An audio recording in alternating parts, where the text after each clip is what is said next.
ရှင်သာရိပုတ္တရာနဲ့ရှင်မာမောက္ကလံမထေရတို့ဟာရဟန္တာမဖြစ်ခင်ကတည်းကနေအရင်ဆုံးတငယ်ချင်းတွေဖြစ်ခဲ့တယ်ဆိုတာကိုသိပါသလားဗုဒ္ဓမြတ်စွာသာသနာမှာဖျားရှင်ပြီးရင်တန်ဃာဂန်းကြီးရဲ့ဆရာနယ်စုဖြစ်တဲ့အခတာဝကမထေရမြတ်နှစ်ပါးရှိပါတယ်သူတို့ကတော့ရှင်သာရိပုတ္တရာနဲ့ရှင်မာမောက္ကလံတို့ပဲဖြစ်ပါတယ်အချိန်တုန်းကသူတို့နှစ်ဦးဟာတာမန်လူလင်ပြိုနှစ်ဦးသာဖြစ်ပြီးတော့ကမ္ဘာပေါ်မှာညီအကိုရင်းတို့ခင်မင်ရခဲ့တဲ့အကျဉ်းဆုံးတငယ်ချင်းတွေလည်းဖြစ်ခဲ့ပါတယ်ရှင်သာရိပုတ္တရာနဲ့မွေးရာဇာတိကတော့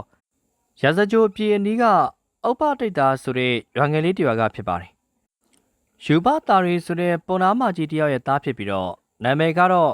ဥပ္ပတိတ်တာလို့မြေခေါ်တင်ခဲ့ပါတယ်။ရှင်မာမောက္ကလံကတော့ရာဇကြိုပြည်အနီးကကောလိတာဆိုတဲ့ရွာမှာနေတဲ့မောက္ကလိဆိုတဲ့ပုံနာမကြီးကနေမွေးဖွားတဲ့သားဖြစ်ပါတယ်။သူရဲ့နာမည်ကိုလည်းကောလိတာလို့ပဲခေါ်တင်ခဲ့တာဖြစ်ပါတယ်။ဥပ္ပတိတ်တာနဲ့ကောလိတာတို့ဟာတွားတူလာတူတငယ်ချင်းတွေဖြစ်ကြပြီးစိတ်တူကိုယ်တူလည်းရှိခဲ့ပါတယ်။ဒီလိုနဲ့တနေ့မှာတော့တငယ်ချင်းနှစ်ယောက်ဟာတောင်ထိပ်မှာရှိတဲ့ပွဲသဘင်ကိုတွားရောက်ကြည့်ရှုခဲ့ပါတယ်။ပွဲကြည့်နေတဲ့တငယ်ချင်းနှစ်ယောက်စဉ်းစားမိတာကတော့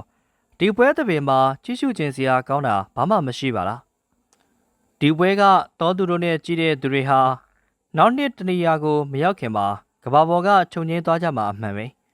ငါတို့ဟာတန်နေရာတွေကနေလွတ်မြောက်ရာတစ်ခုခုကိုရအောင်ရှာမှပဲအဆင်ပြေမယ်လို့တွေးမိခဲ့ကြပါတယ်ဒီလိုနဲ့တငယ်ချင်းနှစ်ယောက်ကတောင်ထိပ်ပွဲကနေပြန်လာခဲ့ကြပြီး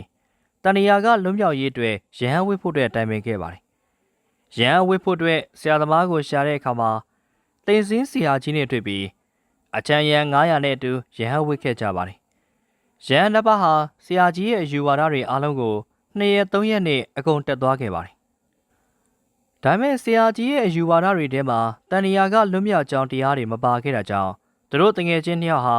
စပူဒိတ်ကျွန်းတစ်ခုလုံးမှာသူတို့ကိုလမ်းပြနိုင်မဲ့ဆရာကိုလိုက်ရှာခဲ့ပါတယ်။ဒါပေမဲ့နေရာနှံ့ကိုသာရောက်သွားခဲ့ပေမဲ့ဆရာတင်လောက်တဲ့ပုံကိုမတွေ့ခဲ့တာကြောင့်ရဟန်းနှစ်ပါးလည်းကိုယ့်ရဲ့နေရက်ကိုပြန်လာခဲ့ကြပါတယ်။အဲဒီနောက်မှာတော့သူတို့တငယ်ချင်းနှစ်ဦးဟာငါတို့နှစ်ယောက်ထဲကအမြိုက်တရားကိုရွေးဥစွာနဲ့သိမြင်တဲ့သူက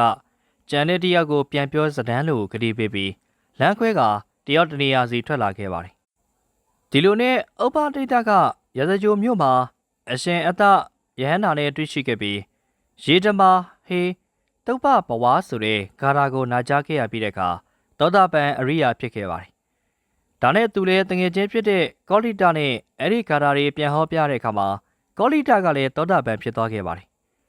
အဲဒီနောက်မှာတော့တငယ်ချင်းနှစ်ယောက်ဟာမြတ်စွာဘုရားရှင်စီကိုနောက်လိုက်တွေနဲ့တူသွားရောက်ပြီးအေဟိဘိက္ခုယဟန်ဝိခဲ့ကြပါတယ်။ရှေးဘွားကဖြည့်လာခဲ့တဲ့ပါရမီတော်တွေကြောင့်ပဲအရှင်မမောက္ကလံဟာယဟန်ဝိပြီး9ရက်မြောက်တဲ့နေ့မှာပဲယဟန်နာဖြစ်သွားခဲ့ရပါတယ်။ရှင်သာရိပုတ္တရာကတော့ယဟန်ဝိပြီး15ရက်အကြာတဘိုရဲလာပြီးနေ့မှာပဲယဟန်နာဖြစ်တော်မူခဲ့ပါတယ်။ယဟန်ကြီးနှစ်ပါးဟာမြတ်စွာဘုရားရှင်အားကိုးရတဲ့လက်ရုံးနှစ်စုလည်းဖြစ်ခဲ့ပါတယ်။မြတ်စွာဘုရားဟာဇေတဝန်ကျောင်းတော်မှာတရင်သုံးနေရင်အရှင်သာရိပုတ္တရာဟာယဟန်တွေထဲမှာဉာဏ်ပညာအကြီးမားဆုံးဖြစ်ခဲ့တာကြောင့်ဧသင်္ကဘွယ်တူချီးမြှင့်ခဲ့ပြီးလက်ရတော်တာဝကဖြစ်ခဲ့ပါတယ်။အရှင်ဘာမောက္ကလံကတော့ဖုံးတကူအရာမှာခွန်အားကြီးမားလွန်းခဲ့တာကြောင့်ဧတကဘွယ်တူကိုခံယူခဲ့ပြီးလက်ဝဲတော်ရန်တာဝကဖြစ်စေခဲ့ပါတယ်။ရဟန်းကြီးနှစ်ပါးဟာ44ဝါကာလပတ်လုံးမှာတရားဝါရီကောင်းကျိုးအတွက်အများကြီးကျင့်ကြံခဲ့ပါတယ်။ကိုရောမြတ်ကြီးနှစ်ပါးဟောကြားတော်မူခဲ့တဲ့တရားတော်တွေဟာတရားဝါဒပိဋကတ်တော်တွေမှာများစွာရှိခဲ့ပါတယ်ဗုဒ္ဓသာသနာမှာဘုရားရှင်ပြီးရင်ကြည်ကြဲပြည့်ပြည့်နဲ့သာသနာပြုနိုင်ခဲ့တဲ့အရှင်မြတ်နှစ်ပါးလည်းဖြစ်ခဲ့ပါဦး။ပရိသတ်များအားလုံးကိုယ်စိတ်နှပြချမ်းသာချမ်းသာပြီးကက်ကြီး3ပါးမှကြော်လားနိုင်ကြပါစေခင်ဗျာ။ဒီတက်ပုံမကောင်းမတဲ့အကြောင်းတွေကျွန်တော်ပြန်လာခဲ့ပါအောင်မေ။နောက်ဗီဒီယိုမှာပြန်လည်ဆုံတွေ့ကြပါသေးတယ်။